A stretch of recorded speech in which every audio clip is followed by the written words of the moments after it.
Welcome back to the channel, guys. I have a really awesome video today because we're going to be building a gaming PC. Now, unlike last time where we had zero budget and could just add whatever we wanted to the build, this time there is going to be a budget because I'm not made of money. So today we have $2,000 to spend on the best gaming PC possible. And before we get into the build, I do want to take a moment to shout out GomDS. They are today's video sponsor. And on top of that, they were cool enough to send out a couple PC parts that we could add into today's build. We're going to start off our build with the motherboard, and for this PC, I chose to go with the Gigabyte B650. Next up is one of the most important parts of the build, and that is our CPU. For this build, I chose to go with the AMD Ryzen 7 7700X. Now, I've used this exact model in a build before, and the cost versus performance were excellent. This gives us plenty of juice while also keeping us within our budget. Next up, it's time to install our RAM, and for our purposes, I'm going to install 32 gigabytes of T-Force Vulkan DDR5. I always recommend using higher capacity sticks so that you can leave room for yourself for expansion in the future. Up next, I'm installing a 1TB MP600 Elite Corsair NVMe SSD, which is plenty for our operating system and a couple of games. Next up, it's time to build and test fit our AIO. For this build, I went with the Chion M4240 made by GomDS. Thinking through how I want the airflow to go through the case, I tried to position the fans accordingly, even though, spoiler alert, this orientation is going to change later on.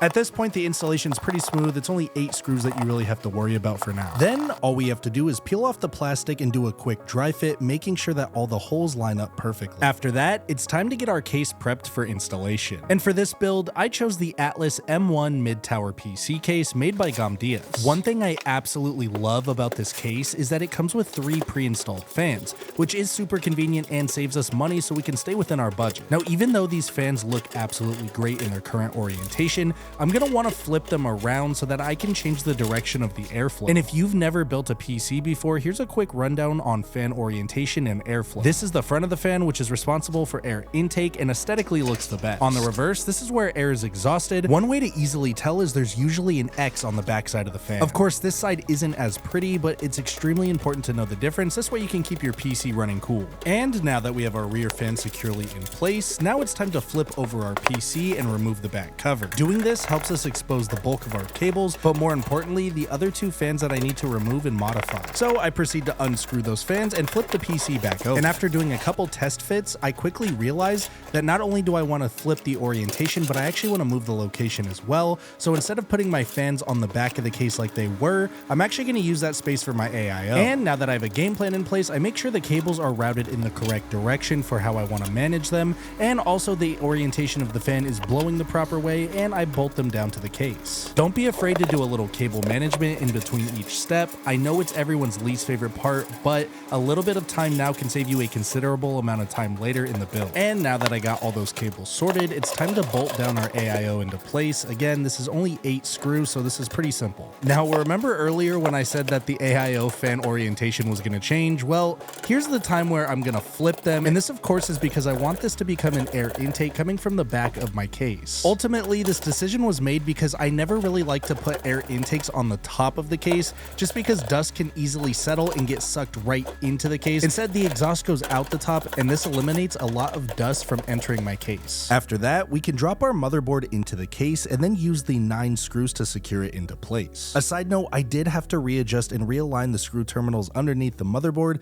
that way we wouldn't have any potential issues after installation. And after you're satisfied, it's time to grab the thermal paste. Now luckily our GomDS AIO came with a tube handy in the packaging. And now comes the fun part. Squeeze out the thermal paste onto the surface of the CPU, and then grab your CPU cooler and use the 4 screws to secure it down into place. Make sure you go over this with a screwdriver just to make sure everything is secured nice and tight. At this point, I wanted to test fit my GPU to make sure that we had no clearance issues, and unfortunately, it looks like we do. So basically what's happening is the graphics card is supposed to slot in right here, but it can't because the AIO fans come up too far off the case. So it's essentially blocking the graphics card's path. It turns out the combination of a mid-size case and an extra large 40 series graphics card takes up a bit more space than I anticipated. I'm gonna have to take this out and put it at the top of the case, even though I did not originally want to do that. Now, some of you guys might be wondering why I'm even showing you this mistake in this video instead of just moving on and editing through this part. The answer to me is really simple. Whether you've built 1 or 100 PCs, everybody makes mistakes. This type of thing is very normal to happen for a lot of people that will be watching this video. And I know me personally, I would get a lot of value out of watching letting someone else troubleshoot through mistakes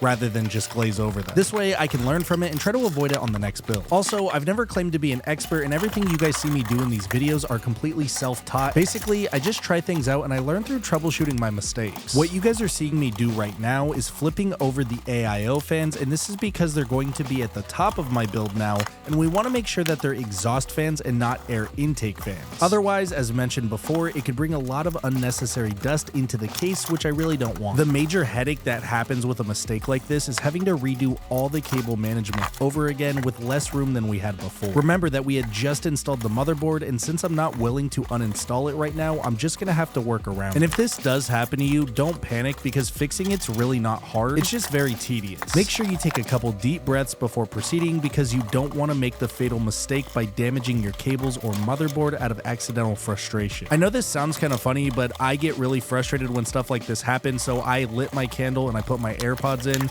and doing little stuff like that actually makes this extra work enjoyable. Our main goal right now is to get our PC back to where it was when we installed the motherboard. And of course, the most important thing is to test fit the GPU one more time to make sure that all of our modifications were a success. Now I flip my PC back over and I start grouping together the fan and miscellaneous cables so I can get ready for the real cable management to begin. I'm going to go ahead and dry fit my power supply to see which way the cable orientation goes. Now remember, the GOM-DS Helios P2 power supply is modular, which means we will have to plug in our cables manually. And this is definitely a step you'll want to do before securing your power supply in place. Take my word for it, it's nearly impossible to plug these cables in once you've bolted the PSU to the case. Now the benefit of the modular power supply though is that we don't need to plug in every cable, meaning there's far less cables to manage. I know this part looks super scary and difficult, but in reality, brands like GOM-DS do a really good job of identifying cables and ports, which makes it really difficult to mess this up. At this point, I start pulling each individual cable through its corresponding hole so I can plug them all into the motherboard. We do want to be extremely careful with this process so we don't accidentally bend any pins on the motherboard. The golden rule is don't ever force any cables into any slots during this step.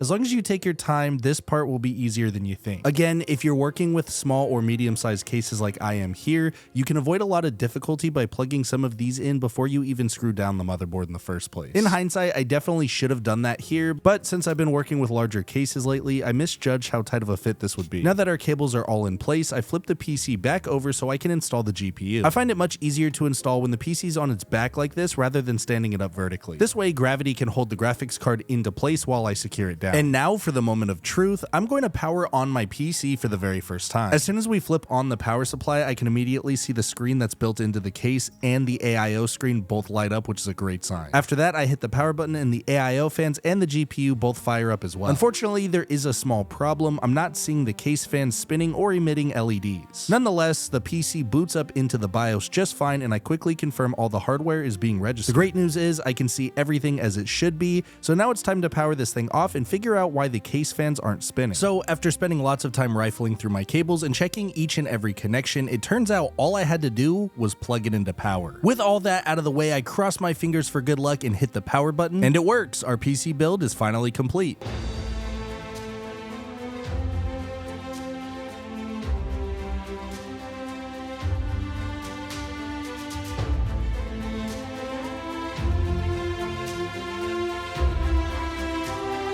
Guys, I am absolutely in love with this PC build. The case itself has such an awesome fish tank aesthetic, which really just lets me sit back and admire all my hard work. Not only that, I have always wanted a built-in monitor on my case, and this one looks so good. I also love the I/O cluster sitting right next to it, giving us purpose in the bottom portion of the case. To me, this case design is a 10 out of 10 because not only does it look great, but you could also realistically keep it on top of your desk without it taking up too much space. So look, if you guys liked today's video, please give it a big thumbs up, and if you wouldn't mind, help me reach my goal of 1 million subscribers by hitting the subscribe button. Really appreciate everybody for watching, and if you guys want to, go check out one of my other videos. I'll leave a couple of them up on the screen right now.